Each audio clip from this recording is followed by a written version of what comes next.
A 21-year-old named Nathan was back home in Elk Grove, California, visiting his mother at her apartment for a couple of days. Her apartment was part of this really safe complex. It was gated. There's lots of lights and cameras. So anything that went bump in the night was just going to be, your noisy neighbors or something. On the last night of Nathan's stay, he was laying in his bed in the guest room, listening to the hum of the street lamp that was outside. At about 2 a.m., Nathan woke up. Or so he thought. He couldn't move his body, he could only move his eyes, and even though he had never experienced sleep paralysis before, he instinctively understood this is probably that. He noticed the room was completely silent. Then he started flashing his eyes around the room because he couldn't move his head or his body, and he started taking stock of the room. From where he was laying, if he looked to his right, in that corner was this big armoire, and then moving left from the armoire as he scanned the room, you'd come to the door, which is on the opposite side of where his bed was, and then if he kept scanning left, he would reach the foot of his bed, and just beyond the foot of his bed was a table and a chair. But because he was laying flat,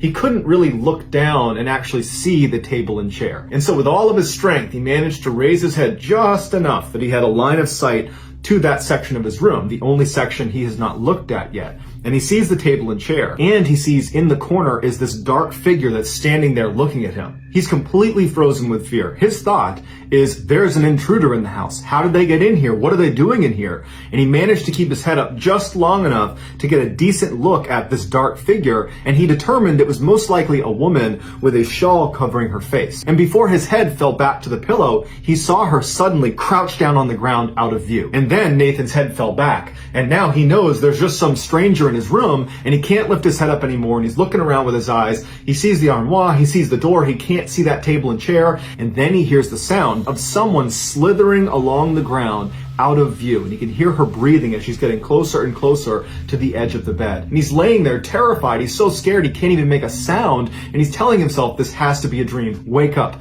wake up, wake up. And he's laying there, and this woman, she stands up and she leans out over his bed, and she looks at him, and her face is pale and her eyes are sunk way back in her head. And then she begins to slowly crawl on top of him, and Nathan's sitting here looking at this woman. He wants to close his eyes, but he can't. And he just feels his chest being pressed down. He can hear the sounds of the springs compressing all around him as this woman positions herself on his chest.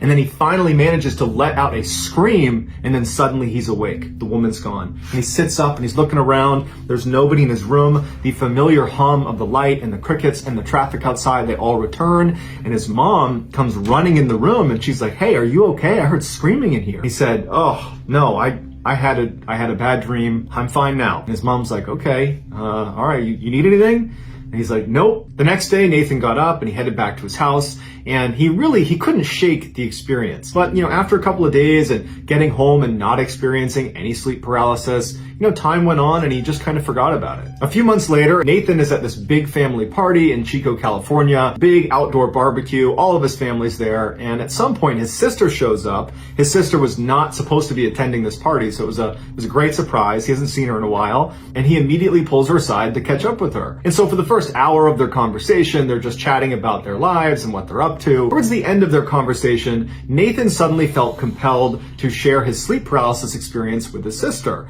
And the reason he wanted to was because he knew that she knew that he was actually a skeptic. And so she would believe him. If he's telling her this is what happened, she would believe that that's what he saw. And so he starts by saying, I had the weirdest experience at Mom's apartment just a couple of months ago. I'm pretty sure it was sleep paralysis. And his sister immediately butts in and she goes, "Wait a minute. I had sleep paralysis for the first time in my life 2 weeks ago at Mom's apartment. It was horrible. I was in the guest room and then I saw this woman and she was like standing on me. I thought I was gonna die. It was horrible." That's exactly what happened to me. I was laying in the guest room and I couldn't move, and then I saw a woman in the corner and she stood on my chest. They proceeded to go over all the details of each of their stories, and they discovered that they had almost the exact same experience. And at the end of it, they wanted to have a rational explanation for how they both could just somehow have their only sleep paralysis experience in the same room in roughly the same timeline and experience the exact same events. They were trying to, come up with a rational explanation for that, but it was just too much of a coincidence. But ultimately, neither of them were really prepared to start discussing what else it could be. So they decided to just kind of laugh it off and say, man, that's pretty weird, and they moved on. After the party was over, Nathan would go back to his house and he would tell his wife about this crazy coincidence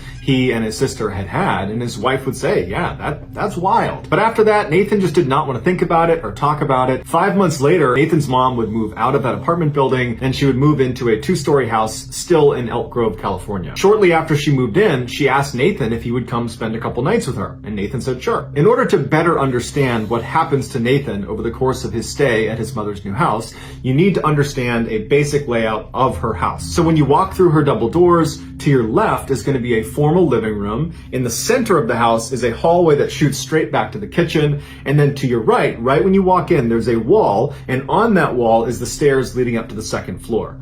If you take those stairs to the second floor, you reach a landing where there's a window that looks back into the backyard, and immediately to your right, there is a single door, and that's the master bedroom where Nathan's mom would sleep. From the landing, if you turned left, there'd be another door that's a mirror image of the master bedroom door, and this door is the guest room. That's where Nathan was going to stay. If you went inside the guest room, the bed was located in the back right corner, so the same layout as the guest room in the apartment building, where the person laying in the bed, so Nathan, his feet would be closest to the door.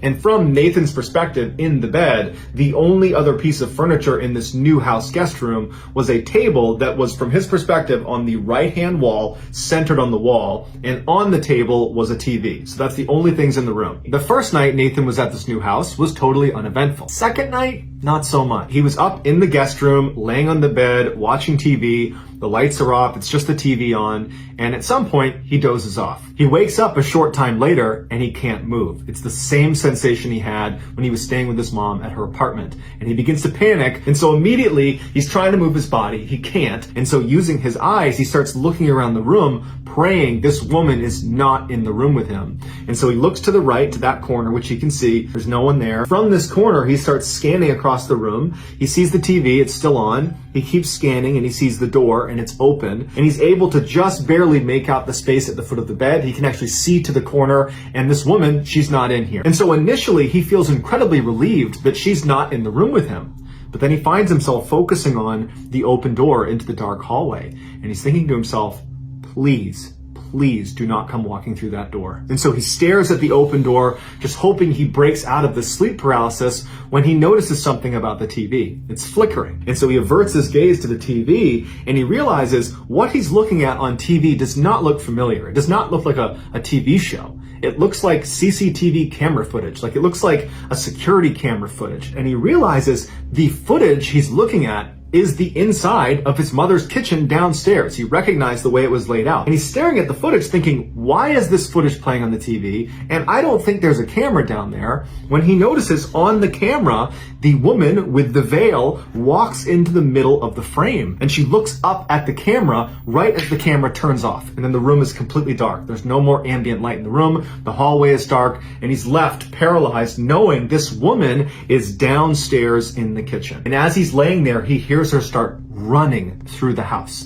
And it sounds like an animal is barreling into things as she's running through the bottom floor, and she stops at the foot of the stairs. And he's thinking to himself, I know where she's going. She's coming up to my room. And so as he's laying there, he feels his heart racing and he's staring at the open door. He knows she's going to come flying up those stairs and she's going to come through that door. And instead of running up the stairs, he hears her take one step.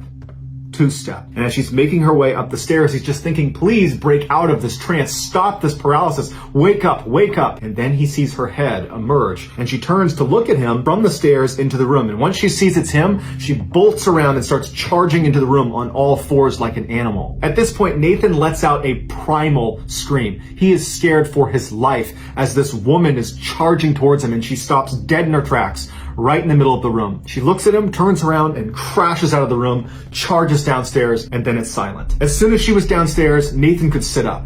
Except it did not feel like the first time he had sleep paralysis at his mom's apartment when he sat up and he had the sensation of relief. You've woken up. You were asleep before, now you're awake. This time, it was like he was always awake, but now he can sit up. he did not have a sense of relief. In fact, he was worried she was still in the house. And as he's sitting up in bed, his mother comes running into the room. She looks disheveled, she's half asleep, and she's like, was that you? Were you running around the house? I could have sworn I heard someone running around the house. Was that you? Nathan's looking at her and he can't even process what he's been through, whether that was real, whether it was a dream, and he's trying to find the words to describe to his mom the dream he had, but like he can't process what's happening. And he just says, Mom, we have to check the house. We have to make sure no one's in the house. They turn on all the lights upstairs, and Nathan leads the way down, and they're flicking on all the lights, and they manage to search the whole house, and there's no sign of a break-in. There's no one in their house. After the coast was clear and they felt like they were not in immediate danger, they went into the kitchen to kind of talk about what just happened. And so Nathan's like, okay, Mom, I just gotta tell you everything that I'm thinking right now. I can't really process what just happened. I think it was a bad dream, but I'm starting to think that it could be something else, or I'm just losing my mind. So a few months ago, I was sleeping in your guest room in your apartment, and I had an experience that I'm almost positive was sleep paralysis. But then a couple months after that, I talked to my sister, and she told me that very recently, right before you moved into this house actually, she was in that room and she also had basically the exact same experience. She had never had sleep paralysis before. I had never had sleep paralysis before. So we've basically had the exact same horrifying experience in the same room around the same time. And then just now, tonight, I had another sleep paralysis experience with the same woman who's running around the house, and you just said you heard her running around the house. His mom looked really concerned, but she wasn't shocked. She says to Nathan, I have seen this woman. I saw her in my apartment way long time ago, but I remember what you're describing. That's the experience I had. This woman, showed up in the room and she stood on me, and it scared the heck out of me, but I didn't tell anyone because I thought it was sleep paralysis. And so Nathan and his mom proceeded to spend the next several hours just talking through what this could be. How could they, all three of them, how could all of them have had the exact same experience? And how could tonight, when Nathan had this experience, how could his mom have heard those footsteps if that was indeed sleep paralysis? Because it wasn't Nathan, he was in the bedroom. And it wasn't his mom, she was in her bedroom. And she didn't have any pets, so who could it be? Nathan says he and his family are still totally rattled by this experience, and they don't have an answer. And this is a family of skeptics, so they're not looking for a reason to call this paranormal. They simply don't have the answers. Nathan has said that he, his mom, and his sister have not had any further experiences with the woman in black ever since that last experience Nathan had, and they're just hoping it stays that way.